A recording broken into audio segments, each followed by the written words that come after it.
Good evening, Western Standard viewers, and welcome to Hannaford, a weekly politics show. I'm Nigel Hannaford, and it is Thursday, December the 18th, and I am speaking today still trying to get my head wrapped around what is happening to Jewish population around the world. Just 4 days ago, there was a savage massacre in Australia, Bondi Beach, the famous Bondi Beach. It's like a massacre happening at the foot of the CN Tower in Toronto. You can't look the other way. 15 people killed because they were Jews, apparently by Islamist terrorists. And I am joined today by Vivian Berkovich, who was appointed Canadian ambassador to Israel in 2014 by Stephen Harper. She lives these days in a kibbutz in Israel, where through her podcasts, her writings, and her television commentaries, she's a tireless advocate for Jewish people everywhere. It is because of that we're talking to her today to try and make some sense of this. Vivian's past guest. Vivian, welcome back to the show. Pleasure to be here with you, Nigel. Thanks for having me. Oh, you're very welcome. Vivian, it seems a lot longer than 4 days ago. There's been so much else. There seems to be a pattern of random attacks on Jewish people. What is going on?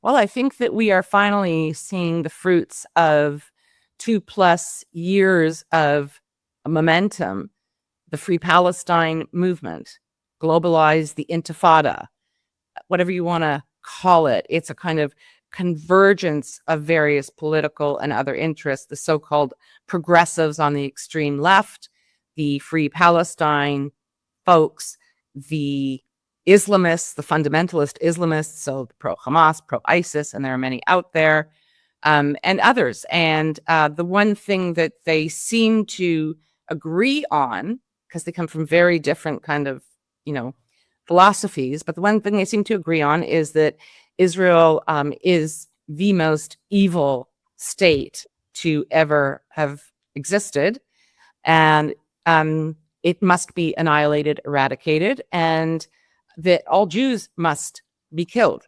When people are screaming on the streets in Toronto, as they have been for 2+ years, globalize the Intifada, from the river to the sea, Palestine shall be free. Our successive prime ministers, so Mark Carney and Trudeau before him, premiers, mayors, law enforcement officials have been telling us for 2+ years that these are peaceful protests with individuals exercising their constitutional rights. It was malarkey on October 7th, and it remains malarkey today. There is nothing peaceful about calling for the annihilation of Israel and the murder of Jews everywhere. Well, And Vivian, Jews- if you're going to annihilate Jews, why do it in Australia? That's a long way from Israel. the Jews, they just Yeah, hate but they're a long way away, isn't there? If it makes sense to attack Jews in Australia, does it make sense to attack Jews in Canada? How Sure. anxious are you? Well, I mean, I used to spend a lot more time in Canada than I do now, and a large part of the reason is because of what it's become since October 7th. How anxious would I be if I was living there? Very.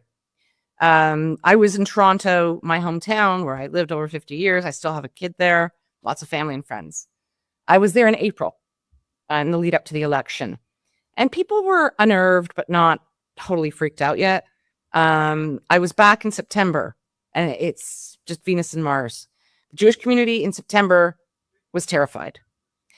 Canada has changed a lot since Mark Carney took office, and it shows. And it shows in the statistics, and it shows in the fear. I spent 3 days, I just couldn't even be there. It's a very hard place to be if you're Jewish.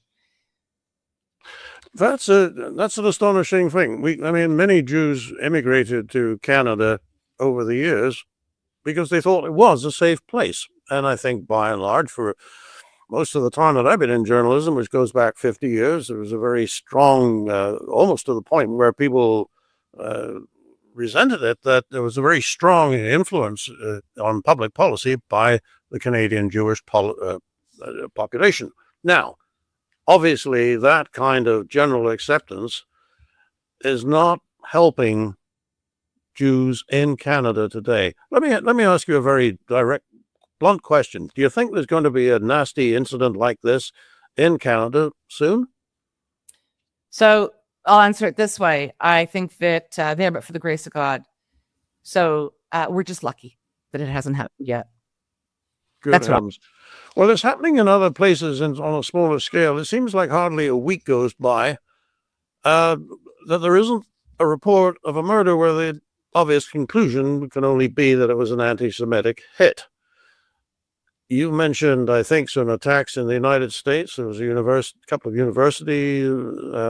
Well, just tell us what is going on, and then I want you to tell: is this random or is it an informal strategy to intimidate Jews wherever they live? It's not random. In terms of since Bondi, as best I can recall, sort of off the top of my head, there was a shooting on campus at Brown University. It was a kind of pre-exam tutorial. I believe that the expectation of the shooter was probably that the Jewish professor who runs that course was going to be attending and giving the seminar or the tutorial. The Jewish professor was not there. A few days later, a Jewish professor at MIT, a physicist, originally from Portugal, but been in America for many years, 47 years old, young children, young family. Someone broke into his apartment in Brookline, Massachusetts, and murdered him. Apparently, he is known for being pro-Israel, and he's openly Jewish. There was a man in the last few days on the streets of Brooklyn, attacked a visibly Jewish man, sort of wearing Orthodox Jewish clothing, and he was attacked and stabbed within an inch of his life, I believe. And those are just a few that kind of pop into my head. But even more concerning, Nigel, is the fact that within hours at Bondi, there were people coming out and celebrating what had happened there. Within hours of Bondi in Toronto, at the corner of Bathurst and Shepherd, a major intersection in the north end of the city that's got a lot of Jewish residents, there was a Hanukkah lighting, just like there had been at Bondi. There was a public Hanukkah menorah lighting at an intersection in Toronto. And for 2+ years now, every week, every Sunday, the Islamists, the Free Palestine crowd, have come to that intersection to harass Jews who are not doing anything illegal, who are not threatening them. They're standing there to demonstrate their support for Israel. They have harassed them relentlessly, but they also go to the shops where they know Jews are shopping or that are Jewish owned. And in the last 6-8 months, they've taken to parading through the residential streets, quiet residential streets, and harassing Jewish families outside their homes, saying the most horrific things in front of children. And do you know what the police do? Nothing. Do you know what the police did on Sunday after Bondi? Nothing, but worse than nothing. There was a man who was standing at the corner of Bathurst and Shepherd. He's well known. And he's an Islamist Free Palestine activist. He had a loudspeaker and a microphone, and he was singing at length in Arabic. I have a translation of the lyrics he was singing, and it glorifies attacking and murdering Jews in the name of Allah. This went on and on and on. The police are standing there protecting this. And when they later parade into the Jewish neighborhoods, the police tell the Jews, be quiet, be nice to them, let them pass, clear the sidewalk from them. Clear the sidewalk for them. This is insanity. And this individual singing the kind of song that that sounds like hate speech. Set music. One would think. And yet, nothing. Vivian, I don't understand the government responses. 5 minutes after the Bondi shooting, the Australian Prime Minister, Mr. Albanese, starts talking about the need for stronger gun laws and clamping down on right-wing extremists. Well, no. The problem at Bondi wasn't the availability of guns. It was the availability of radical Islamists. Mm-hmm. Where they can't get guns, they just drive the car into a crowd, or you describe people with knife attacks and so forth.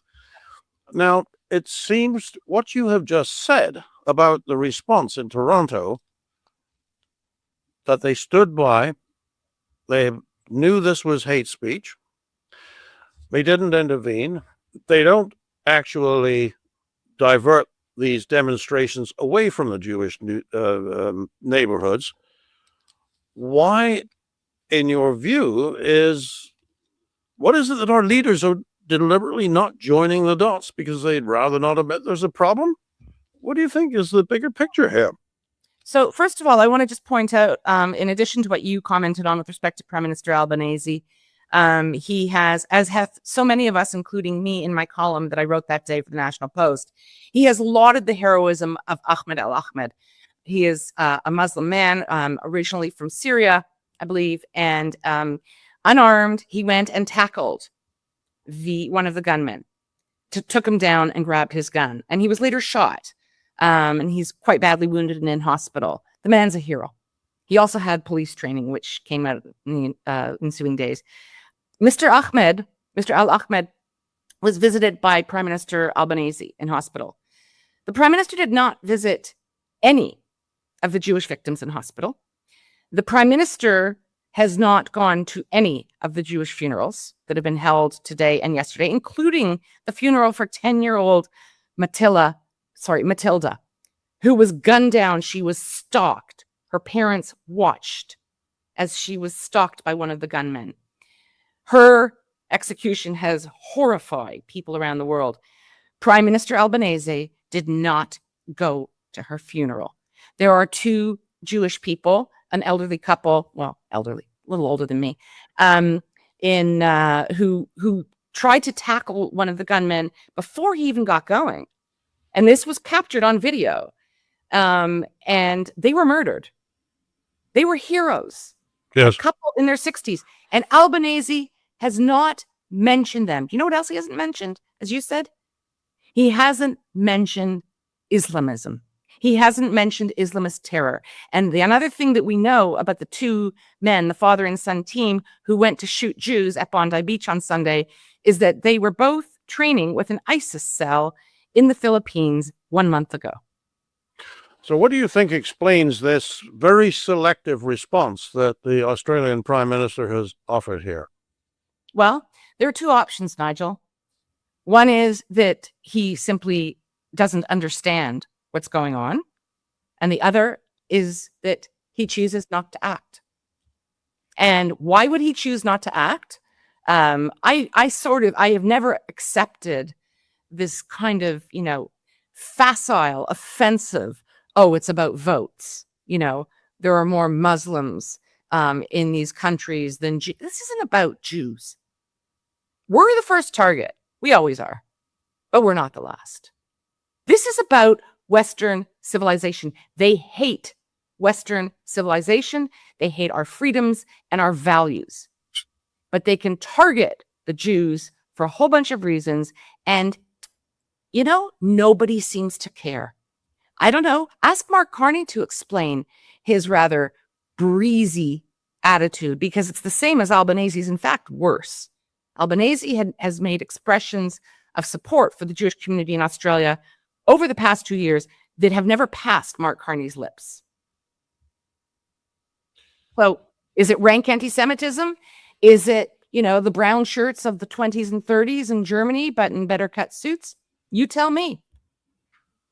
I don't even want to speculate about that. The whole idea is horrifying. What I would, if it is the brown suits and better cut suits, it's not conservative brown suits.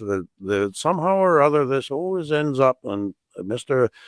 Albanese is guilty of this. He was talking about the need to go after right-wing extremists. This is in the same speech that he didn't identify that he identified guns as the problem.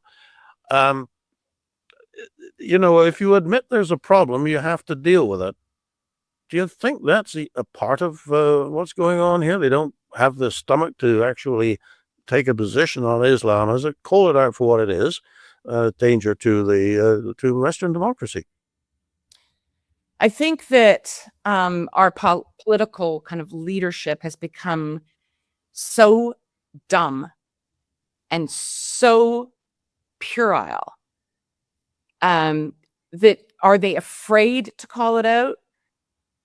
I don't know. I don't understand the fear to call out something that is clearly such a direct and existential threat to right now Jewish citizens, but tomorrow to everybody. What it does is it puts many Western political leaders and leaders of institutions like the chief of police in Toronto, Myron Demkiw, it puts them in the position of having to look at their kind of guiding, their lodestar, their guiding ideology, which is DEI, right? Diversity is our strength. We're so inclusive, which is kind of all they seem to pay attention to. And this clashes with that. They can't start, challenging Islamists just because they're Muslim, or, extreme progressives just because they're whatever. This is an ideological war. And maybe people have difficulty accepting that their ideology is a load of hooey. Well, maybe yeah, is. To put it, this is like cognitive dissonance. You have an idea of how your society is and ought to be, and it's inclusive. You mentioned DEI. Well, there's the I part of it, the inclusivity, and we can do better than we've done in the past. Lots of different people who think different things, and they all get along peacefully and they get along well. Well, then you get in, now you have the dissonance. You would accept a group of people who come in. They don't buy into that. They don't expect that. So are we onto something here in terms of understanding? Maybe. I mean, look, Nigel, the police in Toronto, they have decided from the get-go that their approach, and Myron Demkiw has made these comments in many a closed room over the last 2+ years.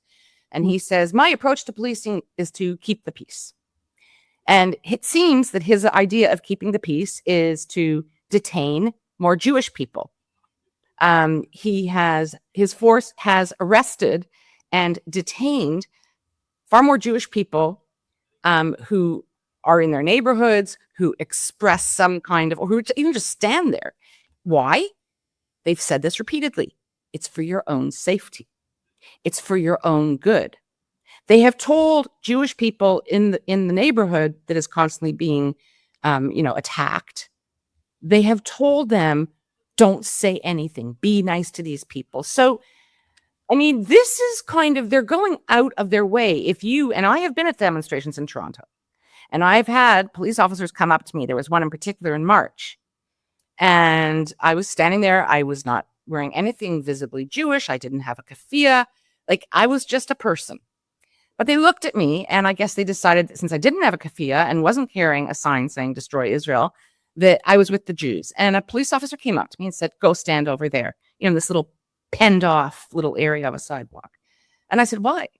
He said, well, you're with them. I said, who are they? And, he was kind of like a little uncertain about how to answer me. I said, I'm not going to stand there. I can go wherever I want. And I proceeded to walk right into the demonstrators. Now, what he was saying to me and what he said to me was, it's for your own protection. What Jewish people have been told many, many times over the last 2+ years in Toronto is, you shouldn't be here. Your presence provokes them. A Jewish woman standing in her driveway in the neighborhood at Bathurst and Shepherd about a month ago was told, you're instigating them. You shouldn't be. Like, this is crazy. So this is not just about DEI, but they're trying to turn the Jewish people into somehow having caused the problem. And there have been many comments made to that effect about what happened at Bondi in Australia. How were they causing a problem, in the opinion of those who think they did, by assembling on a beach? By existing, John, Yeah. Nigel. By existing, Nigel, that's the issue. That's the issue. Vivian, we don't have an awful lot of time left, but I would like you to tell me your honest thoughts about, should Canadian Jews think about finding a safer country to live in? Is it got to that stage? What would you tell your kids?